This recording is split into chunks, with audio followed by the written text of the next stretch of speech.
Magplano, magsiguro, makibalita. I am ready. Alerto sa tagulan ng GMA News.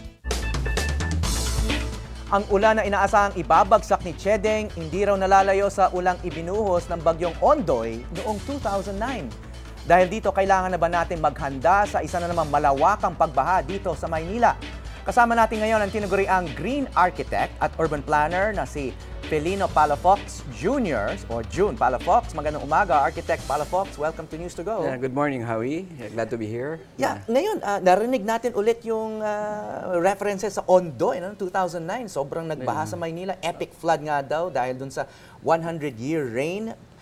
Kayo ba naalarma ngayon na dito may parating na bagyo na napakalakas?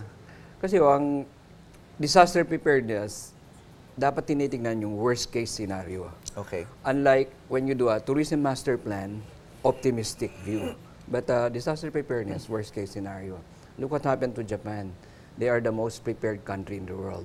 Dito naman sa atin, yung mga areas liable to flooding, disasters and so on, na-identify na in Metro Manila 1977 pa. A World Bank funded study of which I was a team leader and senior planner. Ano bang in-identify doon sa study? Ano ba yung basic conclusion doon? Basically, it's a development plan, transportation plan. Nagawa yung LRT, minodify, but yung sa utilities, hindi po nasunod. Like even 1977, yung kapasidad ng drainage system natin, flood control, 70% obsolete na. Tapos there are major infrastructure na pre-proposed like yung Parañaque Spillway, hindi ginawa. Hindi ginawa? Ginawa. Kasi like nung Ondoy, 4,600 cubic meters per second bumagsak from the mountains. Capacity ng Pasig River to flow it out sa Manila Bay, 600 cubic meters lang. So saan napunta yung almost 4,000 cubic meters of flooding? Binaha more than 80,000 hectares of land. And you know what? Sa Metro Manila lang ba yun? Metro Manila and Bandang Laguna. Okay. So, and 80,000 hectares of land is mas malaki pa kaysa Singapore. And this is very populated land, no? So 80,000 hectares of land is even larger than Singapore. Singapore is only 71,000 hectares of land. So hindi ginawa yun. And i-review lang yung topography ng Metro Manila and the capacity problem. It's a holding capacity problem Kasi kinalbo na yung kabundukan. So wala nang holding capacity yung bundok. Kaya bumababang tubig mabilis, may kasama pang putik. Silted na yung Laguna Lake at saka yung mga esteros and rivers. So yung capacity na reduced pa. 70s yata, 6.5 meters deep on Laguna Lake. So kung sinasabi nyo, noong 1970s pa lang, sinasabi nyo na posibleng mangyari yung pagbaha na idinulot ng Typhoon Ondoy. May kasabihan kasi na never let a crisis go to waste. Ang sinasabi nyo ba, yung Typhoon Ondoy noong 2009, we let it go to waste dahil wala tayong natutunan? Ang sinasabi nyo, hindi pa rin tayo handa dahil kahit nagkaroon ng ganong klaseng kalamidad. Hindi pa handa. Kasi even our design criteria, good for 25 years lang. Hindi 100-year flooding history. So since 2009 po, ano na ba yung ginawa para ma-prevent yung ganong klaseng pagbaha sa Metro Manila? 2009 nga, pinatawag ako ni dating Presidente GMA. I gave 23 recommendations. 23 recommendations kay President Arroyo? Yeah. Then, July... This is right after Ondoy? After Ondoy. Kasi nag-comment ako na nasa plano na yan, hindi ginawa. Tapos... Sandali po, anong pinaka-importanting recommendation na ibinigay nyo? One is hazard mapping, yung ginagawa na. Okay, at least na-actionan yung isang recommendation. Especially yung field box. Pero yung... Hindi pa tapos? Hindi pa tapos. Flood mapping, dapat update yan. Kasi yung flood map noong 1919, mas malalim pa kaysa Ondoy. So bakit importante yung hazard mapping at flood mapping? Hindi pa natin alam hanggang ngayon kung saan ang flood-prone area sa Metro Manila? Yung like sa opisina ko, gumawa kami ng flood map ng Ondoy. Then kinumpare namin ng flood mapping ng 1970, pareho-pareho. Okay. Except yung bandang Nabotas. Kasi Nabotas, gumawa sila ng... So kung pareho lang yung flood maps noong 1970 at saka 2009, bakit kailangan pa ng panibago? Yeah, they have to update it kasi may mga areas like Nabotas hindi masyadong binaha. May mga malalaking pumps sila And there, siguro pati kapasidad ng flood control natin, baka na-lessen na.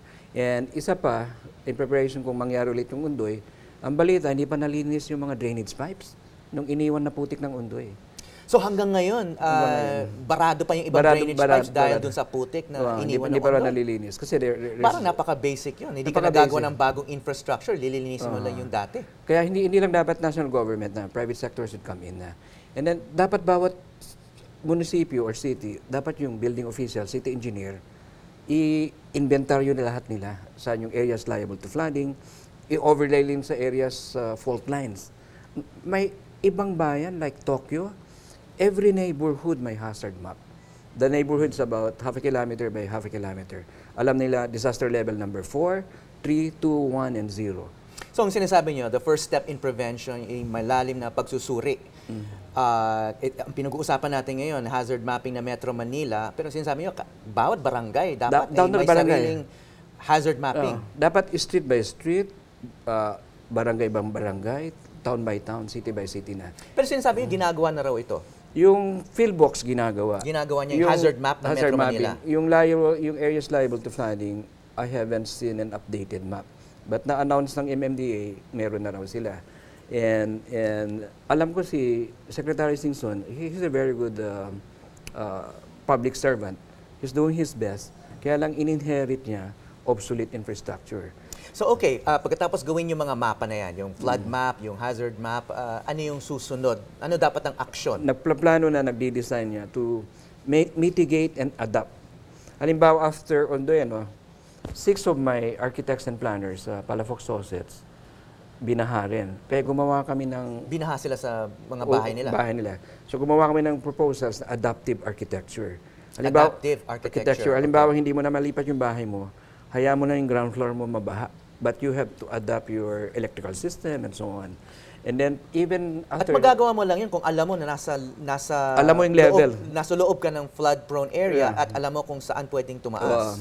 Dapat lumipat ka na, pero if you cannot afford na lumipat, adaptation na lang. So adaptive architecture. Are there areas in Metro Manila na hindi dapat tinitirhan dahil sobrang flood-prone sila? Usually mga river basins and lake basins. Tulad ng? Marikina Valley, which... so ang buong Marikina Valley, sinasabi nyo, hindi dapat tinitirhan? Dahil may private properties na doon. Privatized na lahat. So dapat adaptive na yung architecture. You build them on stilts. Parang mga ancestors natin, ancestral homes, may silong. I think they knew the 100-year flooding. Yung mga lumang simbahan, punta ka sa probinsya, never mababaha yung altar. Kasi mga Spanish friars, alam nila ito yung flood level, mabaha na yung buong bayan, huwag lang yung altar. Kaya elsewhere in the world, lahat ng mga binabahang cities ngayon, ine-elevate nila. The streets are stilts, the buildings are on stilts, then hayaan mo lang mabaha yung ano. Sa Marikina, may ginagawa kami na may area ng 17 meters high ang 100-year flooding. So ang proposal namin doon, i-elevate na lang ang Marikina, sa ilalim niya, parking na lang. So, inibala yung kotse, pwede mong ilipat. Sige, katakot-takot po na renovation at construction yan. Kaya tinawag na 100-year reign yung Ondoy. Ang prediction, every 100 years lang nagaganap yung ganong klaseng rainfall. So, why should we invest so much in that kind of renovation and reconstruction kung every 100 years lang naman mangyayari yan? The 100 years can be tomorrow or 99 years from now. Bakit pa siya tinawag na 100 years reign? That's the range.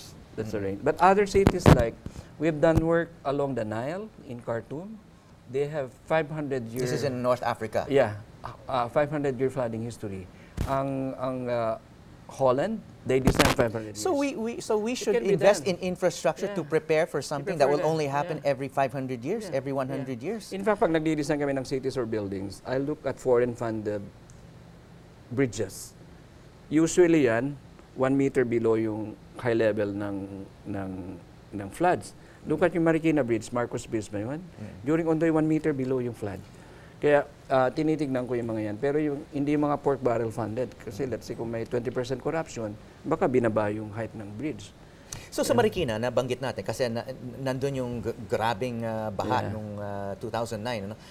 May ginagawa na ba sila o may ginawa na ba sila para maka-adapt? Yung sinasabi niyong adaptive strategy adaptive architecture. Or status quo pa rin doon? I think there are initiatives being done now. And like for instance, there are 32 signatures to get a development permit. 12 signatures to get a building permit. Okay. And alam natin na some parts of Metro Manila will be flooded more than 9 meters. Okay. Pero inalaw na bahay, 9 meters high lang. Bakit? Saan to? Many parts of Metro Manila, including Marikina. And dadaan ka sa... So sinasabi nyo, dapat nasa building code na dapat natin. nasabihan na sila ng one of the signatories na yung 30 signatures to do land development, 12 signatures to do a building permit, up to occupancy permit. How come nobody alerted them na yung lugar na yan, it can flood to 17 meters high? Bakit binigay na permit or restriction up to 2-story residence lang? Doon tayo nagtataka. Kaya nung sinabing ako yung flooding, sabi ko, it's a sin of omission of men and women in our country. Omission ba or commission? I mean, kasi...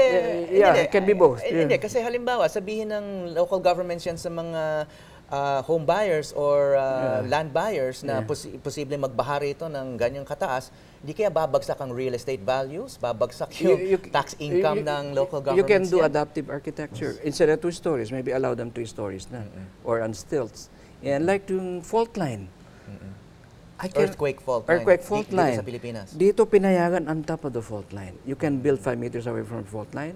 May mga bahay at gusali na on top of the fault line. Okay, medyo nakakatakot yung sinasabi nyo dahil yung naganap ng 2009, ang daming napinsala noon. 2011 na, parang wala masyadong pinagbago. Can you cite a good example of adaptation at the local level? Meron bang lugar na pwedeng maging modelo para sa iba instead of puro nakakatakot na information binibigay nyo? It's really... Is there a place which has started to adapt? Isang I think that's mitigation. Si Mayor Chanco, congressman na siya, sa Navotas. Yung 1970 flood map namin, flooded sila. Tapos in-interview ko, what happened? Bakit hindi masyadong flooded ng Ondoy? Yung 2009? Bumili raw siya ng, he calls it bombastic pumps. Okay. Larger than the specifications ng Public Works. Swerte siya kasi katabi siya ng Manila Bay. Na-pump up niya yung water. But you cannot do that in Marikina Valley. Dahil saan mo ilalagay yung tubig na pinapump out mo? Kaya yung mga floodable areas na, dapat elevate mo na yung house mo. Elevate mo na. And allow... That's adaptive. Okay, so what you're saying is yung mga nasa tabi ng dagat, bumili ng mga lalaking pump kasi meron naman pagtatapunan yung tubig. Kaya even yung building code natin is obsolete. Like, along our waterfront, they allow you to build only no taller than the coconut trees. Ang tsunami mataas pa sa coconut tree. Nung nangyaring Aceh, Indonesia, and Sri Lanka, I was there to help in the reconstruction.